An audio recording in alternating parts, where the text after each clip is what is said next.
어떻게 해서든지 죽은 자 가운데서 부활에 이르려 하노라라고 하는 말씀은 사도 바울이 자기가 부활에 이르지 못해서 하는 말이 아니라 부활한 사람의 삶은 계속적인 진행형이라는 거예요.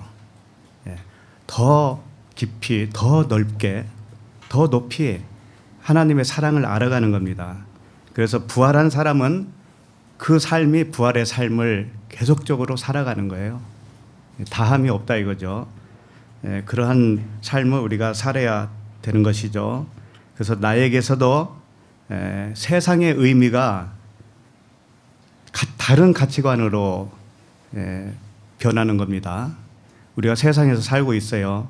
세상은 험하게도 다가올 수도 있고 좋게도 다가오기도 합니다.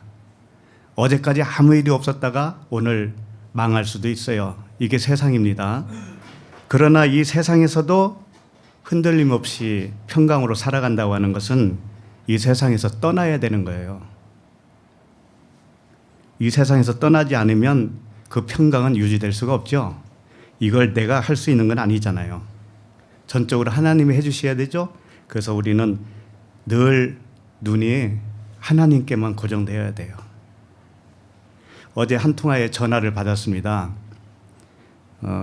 뉴욕에서 전화하셨는데 가끔씩 전화 오시는 분이에요. 근데 남편의 사업이 좀 어려워졌던 것 같아요. 그러니까 미국 사회가 이 집을 매월 이렇게 세를 내죠. 그 세를 못 내면 어떻게 되나요? 집에서 나가야 되는 모양이더라고요. 물론 우리나라라고 해서 뭐 제외는 아니죠. 그러나 좀 거기는 좀 매정한 것 같아요. 더 그래서 봐주는 게 없는 것 같아요. 그래서 갑자기 이 집달림이라고 그러죠. 집달림 이런 분들이 딱 좋은 거예요. 집에. 그래서 5분 시간을 줄 테니 나가라고. 그리고 나가면은 몇 미터 이상 이렇게 접근을 못하게 딱 막는데요. 그래서 갑자기 들여닥친 일이니까 그냥 옷만 입은 채로 나온 거예요. 새 식구인데. 그리고 나서 집에 있는 모든 살림살이가 길가로 나온 거예요. 길가로. 그러니 얼마나 그걸 보면서 가슴이 어떻게 되겠어요? 무너지겠죠? 이런 상황을 다 겪었어요. 그런데 그 중에서 챙기지 못했던 거예요. 집에 있는 거 아무것도 챙기지 못했던 거죠. 그러면 좀 기증품도 있을 거 아니겠어요. 그러죠? 현금도 좀 있었을 거 아니겠어요. 이런 것들을 챙기지 못하고 그냥 나왔는데 그걸 다 도둑 맞았다는 거예요. 그 작업하는 사람들이 다 가져갔겠죠. 그런데 그것을 이의를 제기할 수가 없대요. 또 증거도 없잖아요. 그래서 하루아침에 그냥 빈몸이 돼버렸어요. 갈 데도 없죠. 잘 데도 없죠. 이런 상황이더라고요. 인생이라는 게 그래요. 인생이라는 것은 나는 아니겠지라고 하는 생각을 가지고 있지만 누구든지 그런 일을 당할 수가 있어요. 이 세상은 그렇습니다. 이 세상은 잘 될 수도 있고 못 될 수도 있고 이게 세상이에요. 이미 세상에서 떠나 있어야 된다 우리가. 그래야 그런 일을 당해도 괜찮아요. 그래서 좀 안타까운 사연을 들었어요. 그래서 도움의 손길이 좀 있었으면 좋겠어요. 뉴욕에 계시니까 좀 가까이 계신 분들은 찾아가셔서 손도 좀 잡아주시고 같이 고통을 나누면 얼마나 좋겠어요. 근데 세상은 또 그렇지가 않아요. 세상은 그렇게 훈훈하지가 않아요. 또 세상이 자기 살기가 바쁘니까. 그래서 오늘 말씀도 부활인데 서두에 좀 마음을 무겁게 해서 죄송해요. 그런데 고통은 나눠 가져야 좋죠. 우리 집사님들 중에서도 투병하시는 분이 있고 암 말기로 계신 분도 있어요. 근데 찾아가서 보면은 천사 같아, 얼굴이. 천사 같아. 아무 일이 일어나지 않는 것이 좋은 게 아니라 무슨 일이 일어나도 하나님 한 분으로 만족하게 사는 그 삶이 바로 뭐예요? 부활의 삶이에요. 바울은 그렇게 되기를 원하는 거예요. 그래서 빌립보서를 쓸 때가 어디에서 썼냐면은 감옥에서 썼잖아요. 감옥에서, 로마 감옥에서. 근데 거기서 내가 기뻐하고 또 기뻐하노라 그런다고요. 감옥에 있으면서 무슨 기쁨이 있겠어요? 그런데 기뻐한다는 거예요. 이게 가짜겠어요? 우리의 삶이 그래야 된다는 겁니다. 우리의 삶이. 그래서 이 세상에서는 마음이 떠나 있어야 됩니다. 우리는 언제든지 부르면 가야 돼요. 예, 그런 마음이 있어야 돼요. 그게 부활한 사람의 태도예요. 예. 기도하겠습니다. 하나님 아버지, 자녀들에게 허락하신 이 세상 일들을 은혜로 주셨사오니 감사합니다. 우리에게 겉의 것으로 은혜로 주신 모든 것을 통하여 영과 진리의 사람이 되게 하여 주시옵소서. 우리의 모든 소망, 우리의 모든 계획을 아버지께 드립니다. 우리의 뜻은 이루어지지 않게 하여 주시옵소서. 오직 아버지의 뜻만 이루어지기를 원합니다. 이 시간에도 우리의 눈과 귀를 열어 주시옵소서. 예수 그리스도 이름으로 기도합니다. 아멘. 오늘 말씀 누가복음 20장 37절부터 40절입니다.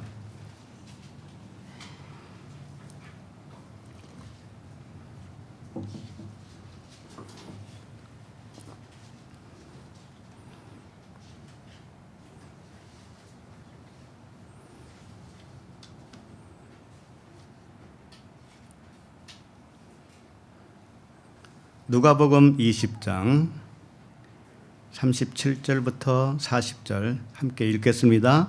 죽은 자가 살아난다는 것은 모세도 가시나무 떨기에 관한 글에서 주를 아브라함의 하나님이요 이삭의 하나님이요 야곱의 하나님이시라 칭하였나니 하나님은 죽은 자의 하나님이 아니요 살아있는 자의 하나님이시라.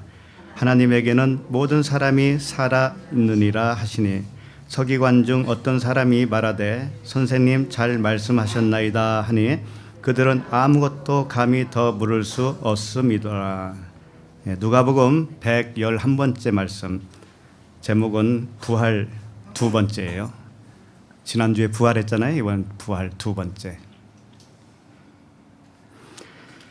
본문도 지난주에 살펴본 말씀의 연장선이죠. 다른 말씀이 아니에요. 그러나 더 상세하게 설명하는 말씀에 해당되는 것이죠. 이 말씀이 어떻게 시작이 됐어요? 사두개인이 주님께 왔어요. 사두개인이 주님께 와서 뭘 물어봤느냐? 부활이 있느냐 없느냐 이렇게 물어본 게 아니죠. 어떻게 물어봤어요? 부활이라고 하는 것은 뭡니까? 라고 하는 의미로 물어본 것과 같아요. 모세의 글에 적혀 있는 그 계대 결혼 있잖아요. 계대 결혼을 들고 나왔죠. 그래서 부활할 때 누구의 아내가 됩니까? 아니죠. 누구의 남편이 됩니까? 뭐 이런 건가요? 똑같지 뭐. 칠형제 중에 누구의 아내가 됩니까? 누가 칠형제 중에 남편이 됩니까? 이런 문제인데 부활에 대해서 물어본 거예요. 근데 사두개인은 부활을 있다고 하는 사람이에요? 없다고 하는 사람이에요? 없다고 주장하는 사람이었단 말이에요. 근데 이상하죠. 자기가 부활이 없다고 주장하는 사람이면 주님께 어떻게 질문해야 되겠어요? 예수 선생님, 부활이 있습니까? 없습니까? 이렇게 물어봐야 되잖아요. 나는 없다고 주장하는데 선생님 생각은 어떻습니까? 이렇게 질문해야 되잖아요. 그런데 자기가 부활이 없다고 주장하면서도 뭘 물어봤냐면은 부활을 자기가 인정하는 것처럼 물어본 거예요. 인정을 한다 이거예요. 인정은 하는데 어떤 게 부활입니까? 라고 하는 질문과도 같죠. 그래서 이걸 보면은 사두개인이 부활이 없다라고 하는 주장은 진짜 부활이 없다고 주장하는 것이 아니라 자기가 부활을 체험하지 못한 거예요. 그러니까 자기 안에 부활이 없는 거예요. 예를 들면 이런 거죠. 안 믿는 사람들은 뭐라고 그래요? 하나님이 있다고 그래요? 없다고 그래요? 없다고 그런다고요. 하나님이 없다. 근데 그 마음속에 하나님을 믿어야 안 믿어요? 은연중에 믿고 있어요. 하나님이 없다고 주장하는 사람도 하나님을 두려워하는 마음이 있어요. 하나님을 두려워하니까는 점도 보고 그런 거죠. 그죠? 고사도 지내고 그러잖아요. 이게 다 하나님을 믿고 있는 증거란 말이에요. 그러나 그들이 믿는 하나님은 진짜 하나님을 믿는 건 아니죠. 예.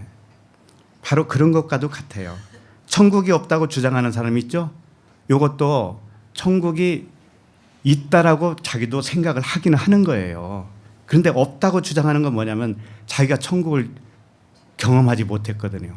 천국이 무엇인지를 모르거든요. 그러니까 없다고 주장하는 것과도 같은 겁니다.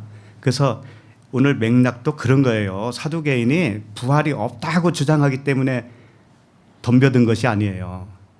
부활을 자기가 인정을 하면서도 도대체 부활의 의미를 모르는 거예요. 그래서 자기 안에 부활이 없기 때문에 와서 질문을 하는 것과도 같은 것이다.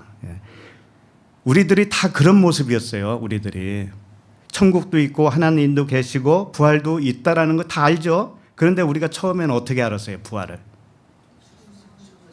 네, 이 몸이 죽으면 언젠가는 그 천국에 가서 부활하는 그것으로 알고 있고, 살아있는 사람이 부활할 때는 예수님이 재림을 할 때 공중에서 호련히 변해서 공중에서 주님을 만난다, 이렇게 생각을 했단 말이죠. 그러니까 이것들이 다 오해예요. 오해를 하고 있기 때문에 진짜 부활이 없는 거예요. 그 사람에게는. 오해를 하면 안 됩니다. 오해를. 천국도 내가 죽어서 가는 천국, 그건 물론 있어요. 없는 게 아니라니까. 그런데 지금 천국이 여기 있다 저기 있다가 아니고 네 마음속에 있다, 네 안에 있다. 이것을 받아들이고 그 천국을 사모하고 누릴 줄 알아야 몸을 벗었을 때도 그 천국에서 누림이 계속될 거 아니겠어요. 물론 지금의 삶과는 비교도 안 되는 천국이겠죠. 그 천국이 시시하면은 주님이 이렇게 때때로 개고생을 왜 시키겠어요. 진짜 좋은 그 천국이 있기 때문에 우리를 거기로 데려가는 것이 최종 목표잖아요. 네. 그래서 소망, 보이지 않는 소망을 갖고 살아야 돼. 근데 오늘 처음 오신 분 소개를 안 했네요. 오늘 처음 오신 분 잠깐 손 좀 들어주세요. 네네, 우리 큰 박수로 환영하겠습니다. 다들 멀리서 오셨어요. 오늘은 저쪽 뒤에 앉으신 분들이 미국에서 오셨어요. 한국에 잠시 방문 중에 목사님 가족입니다. 네. 특별히 박수 한번 더 칩시다. 우리. 네. 미국에서 한인교회에 담임을 하고 계시는데, 좋아 보이죠? 이렇게 뵈니까. 행복해 보이시고. 감사합니다. 우리는 천국의 백성이에요. 천국 백성. 그렇기 때문에 보이지 않는 소망을 갖고 사는 겁니다. 37절을 잠깐 보시겠어요? 다시 한번 보시면, 죽은 자가 살아난다는 것은 하면서 죽은 자가 살아나는 것이 무엇이냐, 이걸 가르쳐주기 위해서 그 다음에 계속 설명하고 있죠. 설명이 뭐냐면 모세도 가시나무 떨기에 관한 글에서 주를 아브라함의 하나님이요 이삭의 하나님이요 야곱의 하나님이라 칭하였나니. 자, 죽은 자가 살아나는 것이 뭐냐? 아브라함과 이삭과 야곱의 이 세 사람처럼 사는 것이 죽은 자가 살아난 거야, 이렇게 설명을 하고 있는 거예요 지금. 근데 이렇게만 봐서는 아브라함과 이삭과 야곱이 살아있다고 하는 사람인데 도대체 왜 그 사람을 살았다라고 하는 거냐 이거죠. 그건 여기 나타나지 않았단 말이죠. 그죠? 그래서 일단은 죽은 자가 살아났다고 하는 것은 죽은 자가 네크로스예요. 네크로스. 네크로스가 뭐냐면 허물과 죄로 죽었던 할 때 이 죽었다. 이게 네크로스예요. 그러니까 완전히 죽어 있는 걸 말하는 거예요. 이 죽은 상태에서 허물과 죄로 죽은 너희를 그리스도께서 살려주셨다. 그러면 살아나는 것이 뭐냐면 부활이라는 거예요. 그러니까 여기서 죽은 자가 살아났다고 하는 단어는 에게이로라고 하는 단어인데, 에게이로가 뭐냐, 죽었다가 살아났다라고 표현할 때 쓰는 것이고, 이 잠자다가 깨어서 일어났다 있죠. 일어났다. 이게 에게이로예요. 일어났다. 그래서 이게 주님께 일단 적용되어지는 말씀입니다. 주님이 십자가에서 죽으시고 다시 부활하셨죠. 이걸 에게이로라고 하는 거예요. 그러니까 이것은 주님이 먼저 우리에게 마치 샘플과 같이 그렇게 살아나는 것이 무엇인가를 가르쳐 주셨죠. 그와 같이 우리들도 똑같이 죽어 있었던 존재였는데 살아났다라는 것을 말씀하고 있어요. 자, 그러면 살아나려면 이미 살아나기 전에는 어떻게 됐다는 거예요? 죽었다. 죽었다고 하는 것을 먼저 알아야 내가 진짜 살아나는 거예요. 그럼 내가 언제 죽었어? 이러면은 살아나지도 않은 거예요. 자, 그래서 오늘 말씀을 좀 차근차근히 보자고요. 갑자기 오늘 주님이 어떤 말씀을 꺼낸 거냐면 모세의 이야기를 꺼내 들었죠. 모세의 이야기. 그런데 사두개인이 주님께 질문하려고 가지고 왔던 소재가 뭐였어요? 모세의 글이었단 말이에요. 모세의 글에 그 계대 결혼에 대한 제도를 들고 나왔죠. 그러니까 모세의 글을 가지고 질문을 했으니 주님이 똑같이 모세의 글로 대답을 해 주시는 거예요. 그러니까 너희들이 모세의 글을, 율법이잖아요. 율법을 오해했어요. 오해했기 때문에 그 오해된 말씀을 같은 모세의 글로 내가 풀어줄게. 이런 의도가 깔려 있는 것이죠. 자, 그러면 모세의 그 계대 결혼 제도를 사람의 일로 아는 사람이 누구였어요? 사두개인이었잖아요. 사두개인의 질문을 보면 알죠? 부활할 때 누구의 아내가 됩니까? 이렇게 질문했다라는 것은 이게 사람의 일이잖아요. 근데 주님의 대답은 뭐냐면은 저 세상에서는, 이 세상에서는 시집가고 장가가는 거 맞는데 저 세상에서는 장가가고 시집가는 게 아니다. 너희들이 오해했다. 그렇다는 얘기는 뭐냐? 모세를 통해서 준 이 계대 결혼이라고 하는 것은 사람에 관한 이야기가 아니었다라는 거잖아요. 그렇죠? 근데 처음에는 사람의 일로 알아요, 몰라요? 사람의 일로 알고 그걸 지켰잖아요. 그러니까 이 세상에서는 그렇게 지키는 거야. 이 세상에서는 그렇게 장가가고 시집가는 거 맞아. 주님이 그걸 부정한 게 아니에요. 맞는데 저 세상이 뭐예요?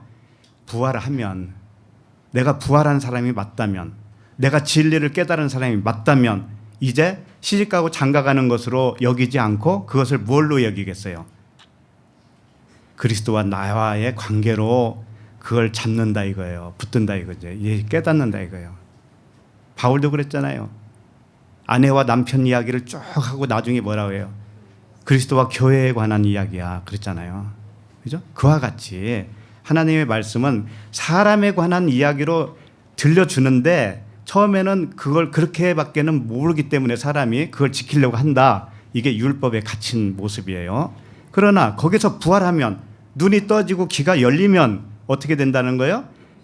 사람의 일이 이제 아니다라는 거예요. 더 이상 그 사람에게는. 그럼 사람은 죽죠? 근데 죽지도 않는다고 그랬어요. 그렇게 부활하면은. 그게 무슨 얘기예요? 이제 육신의 죽음도 죽음으로 생각 안 하는 거예요. 그 사람에게는. 그죠? 육신의 죽음이 진짜 죽음이 아니에요. 그럼 죽음은 뭐예요? 내 마음의 부활이 되기 이전이 다 죽어 있는 상태예요. 허물과 죄로 죽어 있는 상태. 죽음이 나중에 죽음이 오는 게 아니에요. 우리는 처음에 죽음으로부터 시작을 하는 거예요.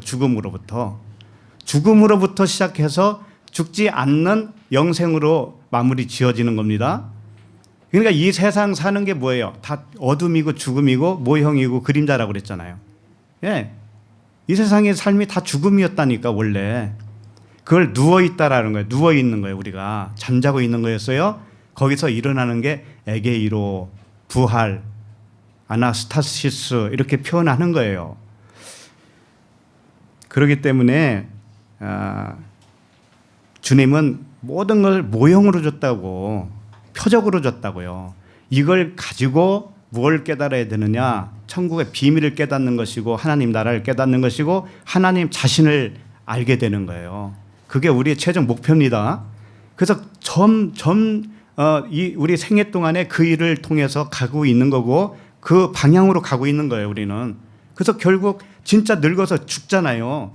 최종적인 것은 뭐예요? 죽음이잖아요. 육신의 죽음. 근데 육신의 죽음을 죽음이라고 안 해요. 성경은.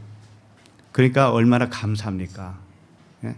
죽어도 사는 거예요. 죽어야 사는 거예요. 사실은. 내가 죽어 있었다라고 하는 것을 인정을 했어야 내가 부활이에요. 예. 그렇게 되는 거예요. 37절 보면은 죽은 자가 살아난다라는 것은 하나님을 이렇게 아는 것이어야 된다 이거예요. 하나님을 어떤 하나님으로 아느냐에 달려 있다 이겁니다.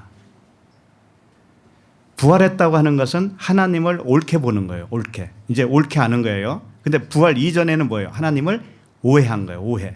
잘못 알고 있는 거예요. 예. 그래서 하나님을 어떻게 아느냐에 따라서 내가 부활했다, 부활하지 못했다, 요거 이렇게 되는 거예요. 예. 자, 그러면 하나님을 어떻게 알아야 되는 문제를 지금 아브라함과 이삭과 야곱의 문제로 주님이 설명을 하고 있는 거예요. 그 30절 보면은 아브라함의 하나님이요 이삭의 하나님이요 야곱의 하나님이라 칭하였나니.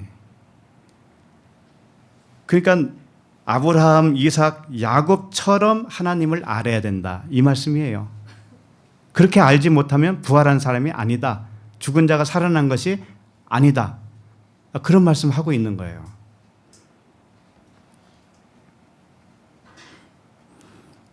그리고 끝에 보면 죽은 자의 하나님은 38절을 보세요. 38절. 하나님은 죽은 자의 하나님이 아니오라고 그랬죠.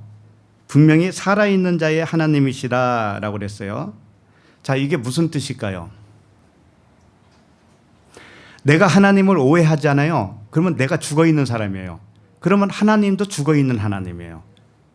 하나님도 죽어있고 나도 죽어있는 거예요. 그럼 그건 부활이 아니겠죠. 자, 그러면 하나님은 살아있는 하나님이라고, 살아있는 자의 하나님이다 라고 표현했을 때는 내가 살아나야 하나님도 나에게는 살아있는 하나님이 되는 거죠. 그러니까 내 부활이 하나님의 부활과도 같은 거예요. 동시적이에요. 전부 다. 그러니까는 아브라함, 이삭, 야곱은 살아난 사람이다 이거예요. 살아난 사람이다. 살아났기 때문에 그 세 사람의 하나님도 살아있는 하나님이다. 이런 이야기가 되겠어요. 그래서 이미 우리가 살펴봤지만 누가복음 20장 36절에 보면 그들은 다시 뭐라고 그래요? 그들은 다시 죽을 수도 없나니 이렇게 되어 있죠. 그러니까 아브라함, 이삭, 야곱도 죽었다라는 얘기, 안 죽었다는 얘기예요. 안 죽었다라는 얘기예요. 아브라함, 이삭, 야곱도 안 죽었어야 그들이 믿는 하나님도 안 죽은 하나님이에요. 살아있는 하나님이에요. 그럼 우리는 뭐예요? 우리도 허물과 죄로 죽어있는 상태로 있으면 우리에게도 하나님은 죽어있는 하나님이에요. 그 허물과 죄에서 일어난 자, 부활한 자가 우리가 맞다면 이제 우리에게는 하나님이 죽은 하나님이에요? 살아있는 하나님이에요? 살아있는 하나님. 예. 그러니까 하나님을 믿는다고 해서 다 살아있는 하나님을 믿는 게 아니죠. 그렇죠? 하나님을 오해하고 있으면 죽은 하나님을 믿고 있는 거예요. 그리고 그 사람도 죽어 있는 거예요. 기독교가 거의 다 그래요. 사실은 전부 거의 다 그래. 거의 전부라고 하면 안 되고 거의 어떻게 믿고 있어요? 부활을 나중에 죽고 나서 주님이 재림할 때 그때 홀연히 변한다. 그걸 믿고 있다고요. 그걸. 그러면 그 하나님도 그 사람에게는 어떤 하나님이에요? 죽은 하나님. 이게 얼마나 심각하냐고요. 이게 얼마나. 자, 그런데 왜 하필이면 아브라함, 이삭, 야곱 이 세 명을 들어서 살아있는 하나님 이걸 강조하고 있을까요? 예? 모세의 하나님은 아닌가요? 노아의 하나님 아닌가요? 아담의 하나님은 아닌가요? 또 요즘 창세기 보고 있는 요셉의 하나님은 아니신가요? 12아들의 하나님은 아니실까요? 다 맞잖아요, 이게. 우리의 하나님도 맞잖아요. 근데 왜 아브라함, 이삭, 야곱을 들어서 설명을 하고 있느냐 이거죠. 왜? 이 세 사람의 특징을 보라는 거예요. 특징을 보라는 거예요. 이 세 사람을 하나님이 특별히 거론하는 이유는 이 세 사람 안에 모든 인류가 포함된 거예요. 하나님의 자녀라면, 살아난 자가 맞다면 그 살아난 자들은 이 세 사람 안에 다 속해 있는 거예요. 이 세 사람이 가지고 있는 그 부활의 요소를 같이 가지고 있어야 된다 이거예요. 그러지 않겠어요? 샘플로 준 거죠, 쉽게 말하면. 그래서 이 사람들의 특징을 한 두 가지만 일단 본다면, 첫째는 언약을 믿은 사람들이다. 언약. 하나님이 약속을 했잖아요. 그들에게 약속했어요. 예외 없이 아브라함도 그렇고 이삭도 그렇고 야곱도 그렇고 하나님이 언약을 해 주셨어요. 그게 공통점이에요. 그러니까 그 언약을 믿었어요. 언약을 믿음으로 그렇게 믿었더니 그를 의롭다 여겨 주시는 겁니다. 자, 그러면은 언약을 믿는다의 반대가 뭘까요? 네? 언약을 안 믿는 거? 예, 맞네요. 언약의 반대가 뭘까요? 언약의 반대. 행위예요, 행위. 행위라고. 내 의라고, 내 의. 하나님의 의는 언약인데 내 의가 비언약이에요. 그러니까 내 의를 가지고 살잖아요. 그러면 나는 언약을 반대하고 있는 자예요. 그렇지 않겠어요? 언약은 뭐냐면 내가 해주겠다예요. 하나님 편에서. 하나님 편에서 해주겠다예요. 하나님 편에서. 그런데 우리는 처음부터 그걸 믿을 수가 없는 거예요. 구조가 그렇게 되어 있어요. 나라고 하는 사람이 강하기 때문에 내 의로 살아요. 내 의로 산다고. 하나님이 해주겠다고 하는 그 말씀에 순종이 안 됩니다. 모든 사람은 그래요. 그런데 쉽게 말해서 아브라함이 이삭을 낳을 때 몇 세에 낳아요? 100세에 낳죠.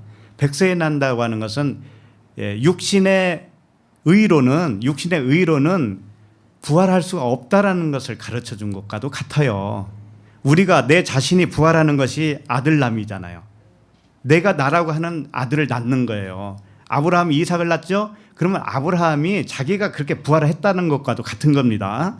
그런데 그것은 자기 의가 다 죽었을 때 비로소 자기 육신으로는 아이를 가질 수 없는 상태가 뭐예요? 100세, 사라는 90세 이렇게 된 거잖아요. 아닌가요? 아브라함이 90세? 아브라함이 100세죠? 예. 그래서 이제 10달 후가 되니까 100세가 된 거죠. 10달. 그러니까 99세 때, 89세, 99세 이렇게 되겠죠. 예. 그렇게 해서 잉태를 해서 아이가 출산하니까 아브라함이 100세, 사라가 90세 이렇게 됐죠. 하여튼 그렇게 한다는 것은 뭐냐면 전적인 하나님의 능력으로만 된다라는 것을 보여준 거잖아요. 그렇죠? 그러니까 아브라함처럼 부활했다라고 하는 존재는 일단은 이와 같아야 된다 이거예요. 이와 같아야 된다. 네 의로 사는 것이냐 하나님의 의로 사는 것이냐. 하나님의 의를 불복종하기 위해서 자기 의를 내세우는 것 이게 인간이었어요. 그게 욥이라고 욥. 욥기 읽어보셨어요? 어제 그 미국에서 온 전화를 받으면서 욥이 생각나더라고 욥. 왜 이런 일이 생겼을까? 그래서 결론은 그거예요. 하나님이 가장 좋은 걸 주시려고 하는 겁니다. 제가 이루할 건 그거밖에 없어요. 하나님이 더 좋은 거 주려고 그러는 거예요. 욥이 그랬으니까. 욥이 나중에 보면 몇 배 받았다고 하던가요? 2배. 2배가 뭐예요? 처음 한 배는 뭐예요? 이 세상이잖아. 이 세상. 2배는 뭐예요? 천국이잖아. 영생이잖아. 예. 그 영생의 복을 주려고 하는 거예요. 영생의 복을 주려고 이 생을 쓰라리게 만드는 거예요. 어떻게 보면 이 생에 있는 속한 사람의 눈으로만 보면 하나님이 가혹하게 보일까요? 안 보일까요? 가혹하게 보여요. 하나님이. 이스라엘 백성들이 70년 동안 포로 생활하면서 하나님을 얼마나 원망했겠어요. 말은 안 해도 뻔하지. 예? 그래서 나중에 그게 뽀록 났잖아요. 참고 참았던 것이 뽀록 났어요. 뭐예요? 하나님이 내가 이와 같이 사랑했다 이러니까 언제 우리를 사랑했어요. 막 그러고 예? 목을 빳빳이 들잖아요. 뱀이 화나면 어떻게 해요? 목을 이렇게 들잖아요. 이게 그와 같은 거예요. 사람이라는 것은 하나님께 대적하는 거예요. 왜? 진짜는 싫은 거예요. 사람 입장에서는. 가짜가 더 좋은 거예요. 가짜가. 이 세상이 좋은 것이지 이 세상은 가짜인데 가짜가 더 좋은 거예요. 사람은. 그렇게 구조가 돼 있다니까. 그러니까 세월이 많이 걸리는 거예요. 그걸 깨기 위해서는. 그 성전을 부수기 위해서는 세월이 많이 걸린다고요. 하나님도 우리 체질을 알기 때문에 우리 체질을 알아요. 그래서 딱 맞춤을 하셔요. 맞춤. 큰 것을 감당할 수 있는 사람한테는 큰 걸로 줘요. 이 공을 땅에다가 딱 치면 이렇게 튀어 오르죠. 세게 치면 칠수록 어떻게 해요? 높이 올라오잖아요. 그거 똑같은 거예요. 영적인 것도.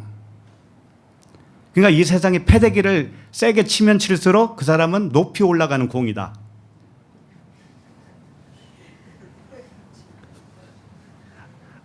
또 나한테 그런 일이 당할까 또 아멘 못하죠? 이렇다니까 사람은. 그래서 아브라함과 이삭과 야곱은 언약 백성이었다. 그 언약 백성의 샘플이었다. 첫 번째가 그거예요. 그래서 그걸 창세기 15장 5절을 보면 제가 읽어드릴게요. 다 기억하고 있을 거니까. 그를 이끌고 밖으로 나가 이르시되 하늘을 우러러 무뼈를 셀 수 있나 보라. 또 그에게 이르시되 내 자손이 이와 같으리라. 내 자손이 이와 같으리라. 아브라함이 여호와를 믿으니 여호와께서 이를 그의 의로 여기시고 이렇게 기록되고 있어요. 언약을 주님이 먼저 주셨어요. 이것을 믿는 것이 의롭게 되는 거예요. 그게 부활이에요. 그게 부활. 자, 그런데 여기 보면은 내 자손이 이와 같이 많을 것이다 라고 말씀을 하셨는데 하늘을 우러러 무뼈를 셀 수 있나 보라. 이 정도로 하늘에 있는 별처럼. 그런데 그 자손이 그러면은 많은 자손을 준다라는 뜻으로 보이잖아요. 근데 그 자손은 단수예요. 딱 하나예요. 누구겠어요? 그리스도. 자, 이걸 이렇게 생각하셔야 돼요. 아브라함에게 언약을 주셨어요. 네 자손이 저 별과 같이 될 거야. 그러면은 먼 훗날 예수 그리스도께서 이 땅에 오셨죠. 그 예수 그리스도만을 말하는 것일까? 그게 아니에요. 아브라함 자신이 그 자손으로 그 자손 하나 씨가 아브라함 속에 잉태되는 것을 말하는 거예요. 다시 말해서 조금 더 심하게 말하면 아브라함아 네가 그리스도라고 하는 씨가 되게 해줄게. 이 약속과도 같다라는 거예요. 그럼 우리에게 적용을 해보세요. 우리에게 어떻게 되는 것이 언약이에요? 내 안에 그리스도라고 하는 씨가 자손이 너를 통해서 태어날 거야.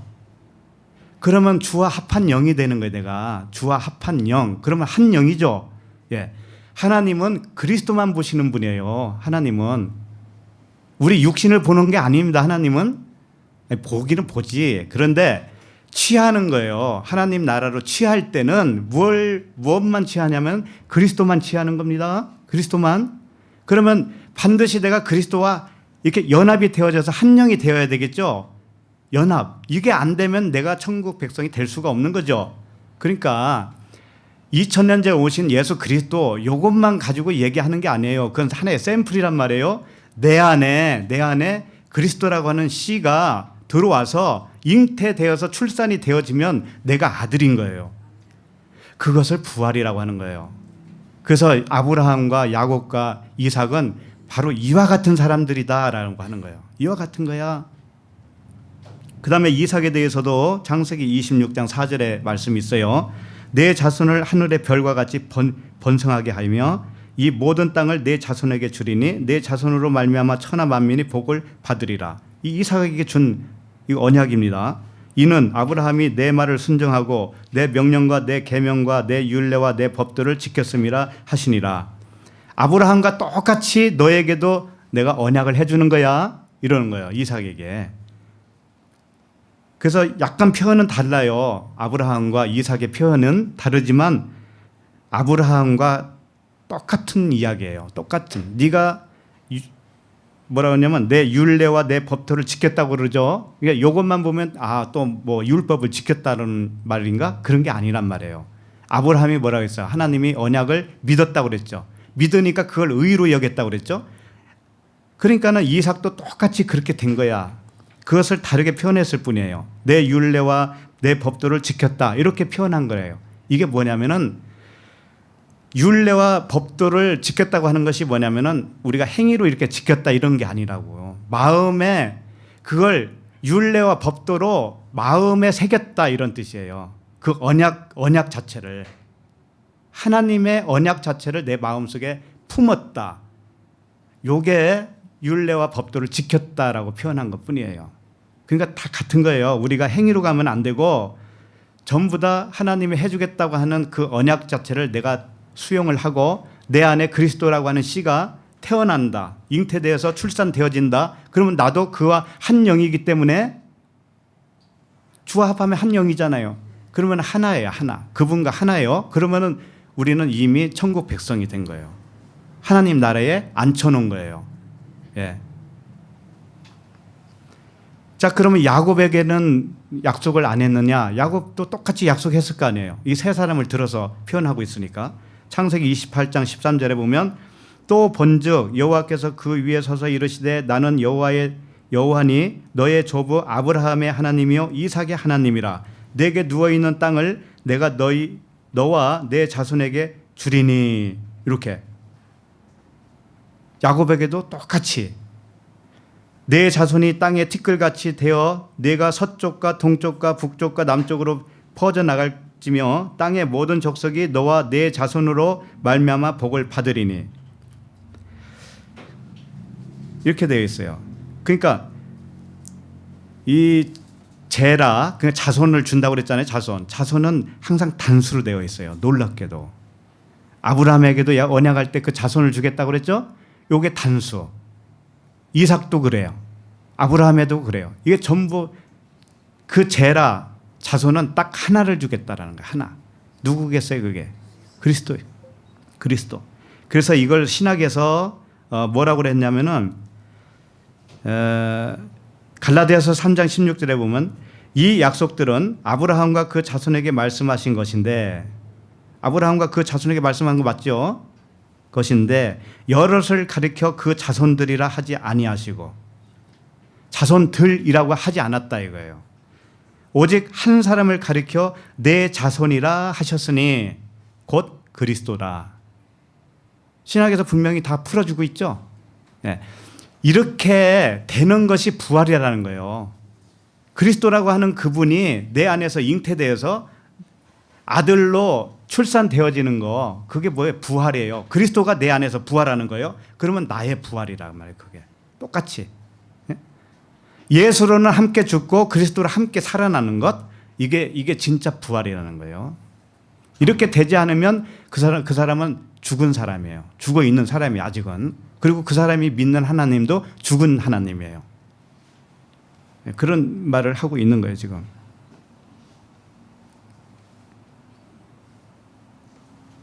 그래서 갈라디아서 지금 읽었는데 계속 읽어보면 17절, 18절 읽어보면 이렇게 되어 있어요. 내가 이것을 말하노니 하나님께서 미리 정하신 언약을 430년 후에 생긴 율법이 폐기하지 못하고 그 약속을 헛되게 하지 못하리니. 자, 이게 무슨 얘기냐면은 아브라함과 이삭과 야곱에게 언약을 줬잖아요. 그게 언약이지 율법이 아니란 말이에요. 그렇죠? 언약입니다. 이것은 약속을 줬는데 430년 후에 모세의 율법이 와요, 안 와요? 오죠, 시내산에서. 그런데 그 율법이 그 언약을 파기하지 못한다 이거예요. 그 율법이 가입이 됐지만 역시 여전히 그 언약은 유효하다. 그러니까 중간에 가입된 그 율법이 사실은 뭔가 하면은 그것도 언약이었다라는 거예요. 겉으로 보기에는 율법인데 그거 자체가 언약이었다라는 거예요. 그래서 언약만 계속 유효한 거라고. 자, 그 다음에 18절을 보면 만일 그 유업이 율법에서 난 것이면 약속에서 난 것이 아니니라. 그러나 하나님의 약속으로 말미암아 아브라함에게 주신 것이라. 만약에 율법에서 난 거라면, 율법으로 태어난 거라면, 우리가 부활하는 거라면 그건 있을 수 없는 거다 이거예요. 언약이 파기되는 거잖아요. 그렇게 되면. 그러니까 율법은 겉의 것이요 언약은 안의 것인데 이게 사실은 같아져야지. 율법은 겉의 것이고 그 겉의 것으로 말미암아 내가 의롭게 되려고 하면은 그 행위 언약이란 말이에요. 그렇게 되면 안 되죠. 그러니까 우리가 부활한 사람의 특징은 뭐냐면 법은 뭐예요? 이 껍데기란 말이에요. 가르쳐 주려고 하는 용도란 말이죠. 율법이 뭐라고 그러죠? 토라라고 그러죠. 토라. 히브리어로는 토라. 헬라어로는 노모스 이렇게 되어 있어요. 근데 그게 그 뜻이 뭐냐면은 뭔가를 가르치고 있는 표적이라는 뜻이에요. 전부 다. 율법, 토라, 그 다음에 노모스는 가르쳐주는 표적이라는 뜻이에요. 표적. 그러니까 그걸 가지고 배우면 가르쳐주는 곳으로 가는 것이죠. 이게 부활이란 말이에요. 그런데 그 표적만을 붙잡고 그게 진짜인 줄 알고 있으면 어떻게 해요? 말씀대로 살자 그러면서 말씀대로 살긴 뭘 살아? 못 살아요. 말씀대로 살기는. 겉의 말씀대로 못 산다고.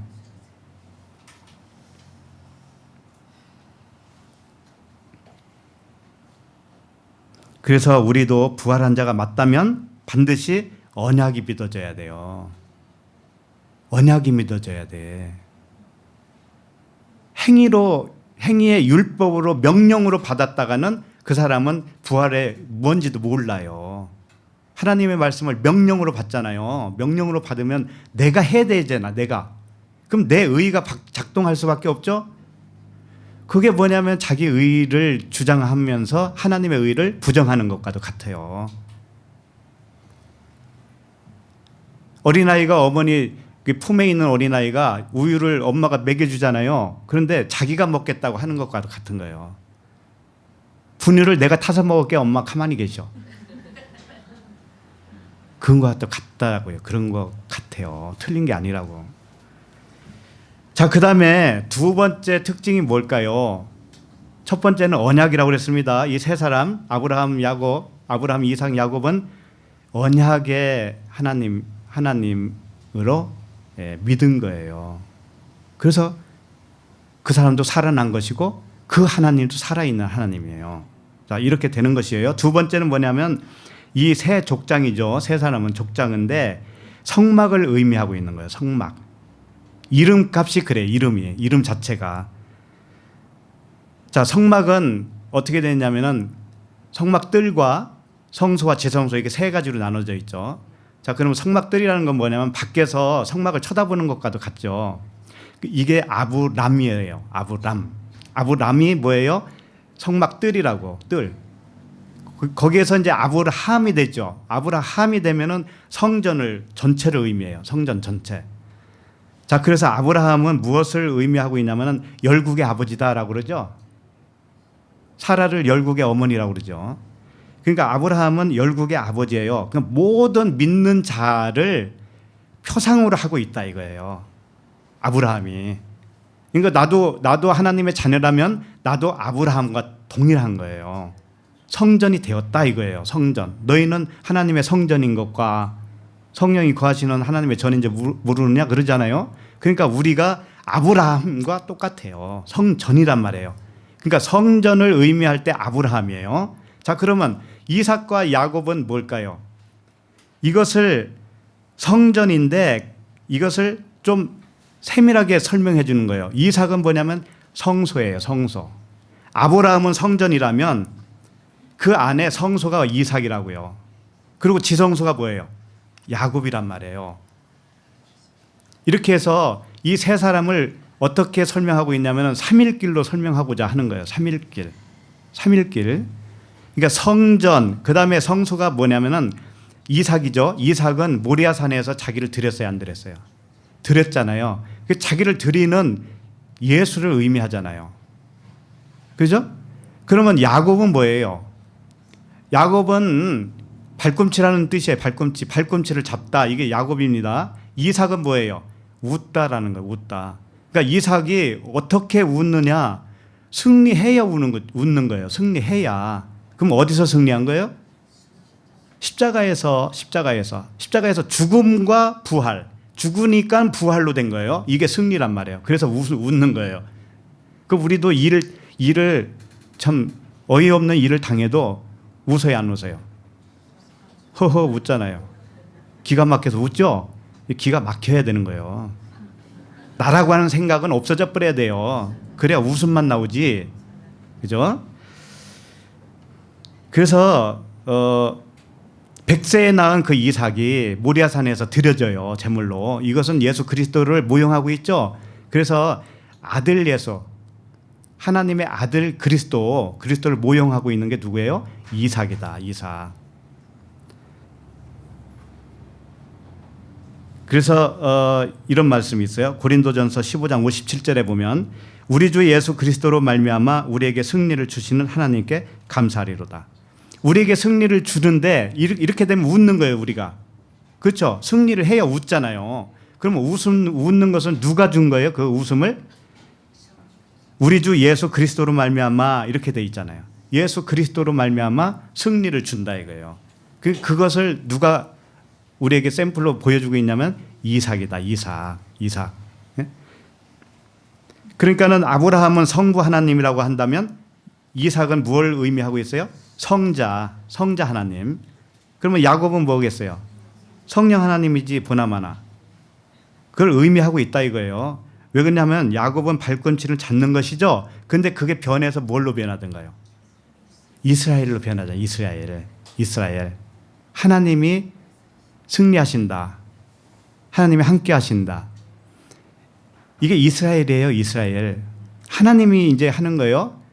야곱으로서는 죽고 발꿈치가 죽고 하나님이 이제 하신다. 성령이 하신다. 우리의 삶이 다 그래야 되는 거예요. 발꿈치가 작살나고 예? 걷지 못해야 돼요. 그래서 여기 4층 올라오려면 힘들잖아요. 난간 붙들고 올라오죠. 이게 야곱이에요. 굉장히 좋은 거란 말이에요. 그래도 올라오잖아. 누구 때문에? 하나님 때문에. 여기 가야 된다라고 하는 생각을 누가 준 거예요? 하나님이잖아. 그러니까 육체를 이기고 오잖아요. 예. 그 창세기 3장 15절 우리가 지나간 이야기지만 좀 보도록 하겠어요. 제가 읽어볼게요. 창세기 3장 15절에 보면 내가 너로 여자와 원수가 되게 하고 이게 누구에게 한 말이냐면 아담에게 한 말이에요. 아담은 누구의 표상? 오실자의 표상 예수 그리스도란 말이죠. 아담에게 지금 하는 말이에요. 여자와 원수가 되게 하고 내 후손도 여자의 후손과 원수가 되게 하리니 여자의 후손은 내 머리를 상하게 할 것이요 너는 그의 발꿈치를 상하게 할 것이니라. 이렇게 말씀하셨어요. 자, 그러면 여자는 뭐예요? 여자는 언약이죠. 언약. 그런데 발꿈치가 상하고 머리가 상하고 막 이런 말씀이 지금 나오잖아요. 이렇게 되기 이전에는 그 언약이 무슨 언약이에요? 행위 언약, 율법이라고, 율법. 그러니까 여기서 언약, 여자는 뭐예요? 결국 율법을 의미하죠. 그 다음에 아담은 뭐예요? 그리스도죠. 그리스도. 예수 그리스도죠. 그러니까 율법과 예수 그리스도의 어떤 그 싸움을 여기서 표현하는 것과도 같죠. 자, 그러면 여자의 후손은 누구예요, 그러면? 우리들이잖아요, 우리들. 언약 백성. 여자의 후손이 우리예요? 그럼 우리도 여자잖아요. 그런데 처음에는 어떤 여자예요? 율법의 여자잖아요. 행위의 언약. 행위 언약을 붙들고 있는 행위 언약의 여자란 말이에요. 신부란 말이에요. 근데 이게 어떻게 돼야 돼? 한 번은 죽어야 되죠? 그래요. 그러면 어떻게 지금 표현하고 있느냐? 여자와 원수, 아담이죠? 아담이 오실자의 표상이죠? 이 아담과 여자가 이렇게 싸우는 모습으로 지금 그려주고 있는데, 아담은 여자의 무엇을 어떻게 한다고요? 여기 보면은 여자의 후손은 내 머리를 상하게 할 것이요. 그러니까 율법이 누구의 머리를 상하게 한다는 거예요? 예수님의 머리를 상하게 한다는 거예요. 율법이.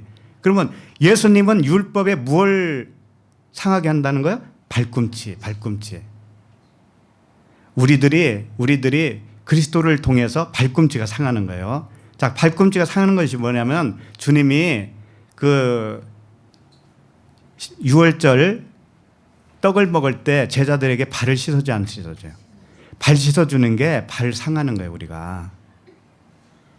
그래야 복음의 발이 되죠. 그래야 복음의 발이 된다고. 그러니까 우리가 발꿈치가 상하는 거예요. 야곱이 발꿈치가 상하는 거예요. 그럼 쩔뚝쩔뚝 할 거 아니에요.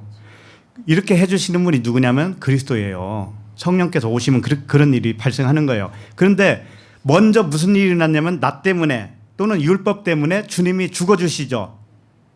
죽어주셔요. 그 머리가 상한다고요. 그러면 그 머리가, 겉에 머리가 상해야 진짜 머리가 살아나죠. 진짜 머리, 그리스도라고 하는 머리, 그분이 나에게 오실 수가 있어요. 머리가.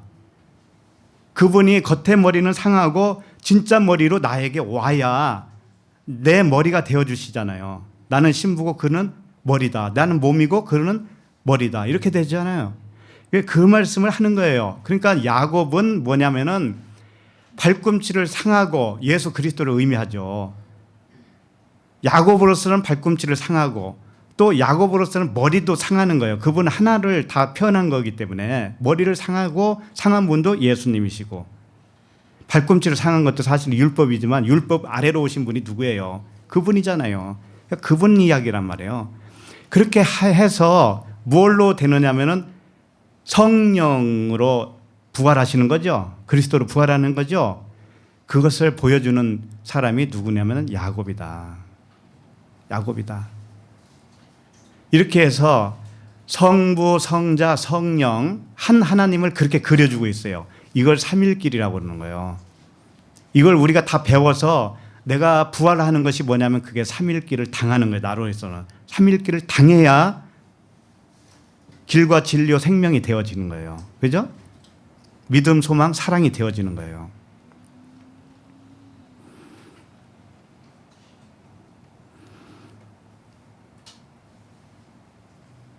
그래서 좀 정리를 하면 아브라함의 하나님, 이삭의 하나님, 야곱의 하나님이라고 하는 뜻은 뭐냐? 율법에 대하여는 죽고 언약, 율법 행위의 언약에서는 죽고 믿음의 언약, 은혜의 언약을 믿음으로 된 거예요, 우리가. 그러면 나를 의롭다 여겨줘요, 그분이. 그때 내가 부활했다 이렇게 표현하는 거예요. 죽은 자에서 살아났다 이렇게 표현해 주는 거죠. 그래서 이 세 사람 아브라함, 야곱, 이삭은 삼일길로 완성하시는 하나님의 그 일하심을 우리에게 보여주고 있는 거예요. 그것을 우리가 믿음으로 알게 되는 것, 이게 부활한 자의 삶이다 이거예요. 부활한 자의 영적 상태예요. 그래서 성경은 항상 그 성전 모형으로 우리에게 설명을 하기도 했잖아요. 성전, 뜰, 성소, 지성소. 요게 하나로 통일될 때 내가 부활이에요. 휘장이 찢어지고 성소와 지성소 사이가 이제 없어요. 경계선이 없다고. 율법과 진리의 경계선이 없어져 이제는 다 사랑으로 완성된 거예요. 그렇게 될 때 우리가 부활했다 이렇게 말할 수가 있는 거예요. 그러니까 아브라함, 이삭, 야곱은 사실은 그리스도라고 하는 그분이 그 사람 안에서 부활한 거예요. 다. 그러니까 성경은 이런 거예요. 전부 다 성경에 이 단어 하나 있죠. 단어 하나. 그다음에 한 절, 두 절 이것이 뭐냐면 다 예수 그리스도예요. 사실은 아브라함도 그리스도를 의미하는 것이고 이삭도 야곱도 전부 그리스도를 모형으로 하고 있잖아요. 이 성경은 전부 그거라고 예수 그리스도를 모형으로 하고 있다고요. 그것을 우리가 깨닫고 받아들이는 순간에 그게 부활이다라는 거예요. 예, 그게.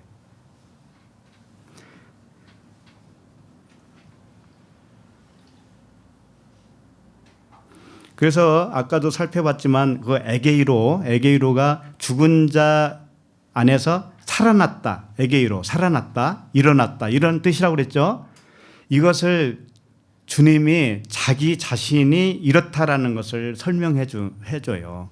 자기 자신이. 마태복음 16장 21절에 보면 이때로부터 예수 그리스도께서 자기가 예루살렘에 올라가 장로들과 대제사장들과 서기관들에게 많은 고난을 받고 죽임을 당하고 제3일에 살아나야 할 것을 제자들에게 비로소 나타내시니 여기서 제3일에 살아난다 이게 에게이로예요. 에게이로. 그러니까 3일 길을 전부 가신 다음에 살아나는 것 이게 부활이에요. 그럼 우리도 마찬가지겠죠? 우리도 마찬가지예요. 야곱, 이삭, 아브라함, 이삭, 야곱 이것을 통해서 이 사람을 통해서 3일 길을 설명한 거예요. 하나님이 3일 길을. 그것을 우리는 배우는 거죠. 배워서 나도 그렇구나라는 것을 깨닫게 될 때 이것이 나의 부활한 증거예요. 부활한 증거죠. 자, 오늘 본문 말씀을 다시 돌아와요. 37절 이제 후반절을 보면 모세도 가시나무 떨기에 관한 글에서 주를 아브라함의 하나님이요 이삭의 하나님이요 야곱의 하나님이라 칭하였나니 그랬죠. 자, 그러면 모세가 정말 그 떨기나무 앞에서 하나님을 만난 사건 있잖아요. 출애굽에 거기를 한번 가봐야 되잖아. 우리도 안 가보고 가면 좀 섭섭하지. 그래서 출애굽기 3장 2절부터 6절까지 보시겠습니다.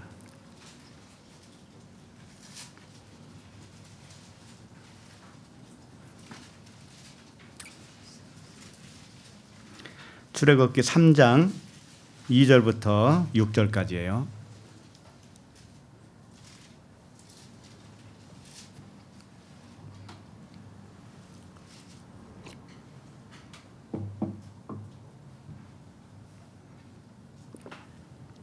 이 절만 일단 읽어보도록 하겠습니다.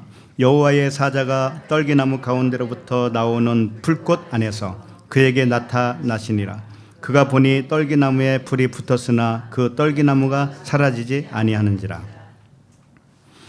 이제 출애굽기 우리 창세기 끝나면 출애굽기 이어서 하게 될 것 같아요. 근데 이제 그때 가면 또 더 자세하게 보겠죠. 그래서 오늘은 이제 좀 대강 보려고 해요. 떨기나무 가운데로부터 나오는 불꽃이 이렇게 표현하고 있어요. 이게 뭘까요? 떨기나무는 어떤 의미를 가지고 있냐면 찌르다, 가시나무를 말하는 거예요. 주님이 돌아가시기 전에 가시나무로 뭘 만들었어요? 가시관이죠. 가시관을 쓰셨죠. 그러니까 예수님은 그때 떨기나무로 돌아가시는 거예요. 쉽게 말하면 그분이 가시나무가 되어서 돌아가시는 거예요. 그러니까 지금 현재 모세가 떨기나무를 발견하고 이상한 광경을 본 거죠. 나무에 불이 붙었는데 타지는 않는 거예요. 자, 그러면 떨기나무는 누구를 의미한다고 그랬어요? 예, 보이는 육체 예수예요. 보이는 육체 예수. 그리고 그 안에 뭐가 계셔요? 그분은 그리스도라고 하는 성령이 계시죠. 예, 성령이 이제 불꽃이죠. 그래서 어떻게 표현하고 있냐면은 떨기나무 가운데로부터 나오는 불꽃 이렇게 되어 있어요. 마치 이게 무언가가 같으냐면 예수님이 십자가에 달리시면 떨기 나무예요, 그게. 그러면 그 가운데에서 나오는 불꽃 이렇게 했으니까 옆구리에 십자가가 찔려서 거기서 물과 피가 나오죠. 요걸 여기서 표현하고 있는 거예요. 물과 피. 그게 불이에요, 불. 성령의 불. 네. 그래서 가시관을 쓰신 주님을 상징하는 것이죠. 그 다음에 그가 보니 떨기나무에 불이 붙었으나 그 떨기나무가 사라지지 아니하는지라. 자, 그러면 모세가 지금 어떤 상황이냐면 모세가 눈이 열린 거예요. 눈이 열려서 예수가 그리스도라는 걸 이제 알았어요. 아, 예수 안에 그리스도가 계시고 이 육체 예수는 그리스도를 가르쳐주기 위해서 오셨구나. 진리를 가르쳐주기 위해서 오셨구나. 이렇게 아는 거예요. 자, 그러면 그 아는 걸로 끝나면 안 되고 그분이 내 안에 와야 돼. 모세 안에. 그 성령이, 그 불꽃이 모세 안으로 와야 된다고. 그렇게 오려면은 이 이후에 그 주님과 하나님과 대화를 해요. 모세가. 굉장한 길게 대화 스토리가 있어요. 나중에 보면은 손을 품에 넣었다가 빼니까 문둥병이 돋았고 또 한 번 넣으니까 깨끗이 됐죠. 이런 것들을 통해서 지팡이를 던지니까 뭐예요? 뱀으로 되고 다시 잡으니까 지팡이로 되고 이런 것들을 통해서 다 가르쳐 준 거예요. 모세를. 그러니까 모세는 이미 떨기나무를 보는 순간 뭔가 눈이 열리기는 열린 거예요. 그런데 그분이 그 안으로 들어오기 이전이란 말이에요. 그 들어오면은 떨기나무가 다 탄 거예요? 안 탄 거예요? 탄 거잖아요. 그분이 나에게 들어와야 떨기나무가 이제 타서 안 보이는 거잖아요. 그러니까 지금은 보인다고 하는 것은 그분이 나에게 안 왔다라는 거예요. 그러니까 결국은 이 떨기나무가 타야 되는 거예요. 타서 흔적도 없이 사라져야 돼. 예수님이 십자가에 계속 계시면 안 되잖아요. 거기서 죽으시고 이제 안 보여야 되잖아요. 장사 지내고 안 보여야 되잖아요. 그렇게 되는 거예요. 그래서 떨기나무가 계속 뭐 탔다 안 탔다 이런 얘기는 안 해요. 그 이후로는 안 하지만 떨기나무가 사실은 예수이기도 하지만 모세이기도 한 거예요. 모세 자신이 떨기나무인 거예요. 우리가 떨기나무기 때문에 가시나무기 때문에 주님이 나를 대신해서 죽어주셨죠. 근데 그게 나와 하나로 죽어줬다고 그랬잖아요. 그러니까 결국은 떨기나무가 타서 없어져야 되는 거예요. 그래서 여기 보면은 그가 떨기나무에 불이 붙었으나 그 떨기나무가 사라지지 아니하였다 그랬죠. 사라졌다. 이게 무슨 얘기냐면 아칼이라고 하는 단어예요. 사라졌다, 사라진다. 근데 사라지지 않았다 그랬죠. 아칼이 뭐냐면 먹는다, 삼킨다 이런 뜻이에요. 그러니까 떨기나무에서 불이 붙었는데 불이 떨기나무를 삼켜야 되는데 아직은 삼키지 않은 상태라는 거예요. 무슨 얘기인지 알겠죠? 이건 이렇게도 설명할 수가 있어요. 떨기나무 자체는 가시나무죠. 가시와 같은 우리잖아요. 율법이잖아요. 이게 사망이에요. 사실은 이게 겉에 보이는 거 사망, 모형이니까 사망이잖아요. 이것을 생명이 삼켜야 되는 거예요. 생명이 뭐예요? 거기서 나온 불이잖아요. 불이 삼켜야 돼요. 그러면은 사라지겠죠. 근데 아직은 사라지지 않았다는 거예요. 그러면 아직 부활이 아니란 말이에요. 우리도 마찬가지예요. 우리도 내 육신의 생각이라고 하는 가시나무가 있죠. 요게 생명의 그 성령의 법으로 나를 삼켜버려야 돼요. 삼키면은 내 안에서 작동되어지는 것이 그 생명으로만 나오게 되어 있어요. 그죠? 네. 그래서 이 고린도 후서 5장 4절에 보면 이런 표현이 있어요. 죽을 것이 생명에 삼킨 바 되게 하려 함이라. 죽을 것이 뭐예요? 죽을 것이. 모세의 얘기로 보면 떨기나무가 죽을 거예요. 우리로 보면 우리 육신의 생각, 율법이 죽을 거잖아요. 요게 생명에 삼킨 바 되게 하는 것이 하나님의 일이란 말이에요. 그래서 우리들도 영과 진리가 우리의 육신의 생각을 삼키면 뭐냐면 그게 부활이라는 거예요. 예. 자, 지금 출애굽기 보고 있죠? 3절을 보세요. 3절 읽겠습니다. 이에 모세가 이르되 내가 돌이켜 가서 이 큰 광경을 보리라. 떨기나무가 어찌하여 타지 아니하는고 하니 그때에 이렇게 돼 있어요. 모세가 돌이켜서 그 큰 광경을 보러 가는 겁니다. 돌이켰다고 하는 게 뭐냐면은 눈이 열렸다라는 뜻이에요. 눈이 열리면 이전 거에서 돌이킨 거죠. 회개죠, 그게. 예, 그런 뜻이라고요. 그러니까 모세가 그 전에는 떨기나무를 계속 항상 보고 다녔을 거 아니에요. 근데 그 안에 불이 있다라는 걸 몰라요, 알아요? 그때까지는 몰랐단 말이에요. 눈이 열리기 전에는. 그래서 눈이 열려서 갑자기, 그러니까 이 율법 안에 뭔가 담겨 있다라는 거 본 거예요. 보게 된 거예요.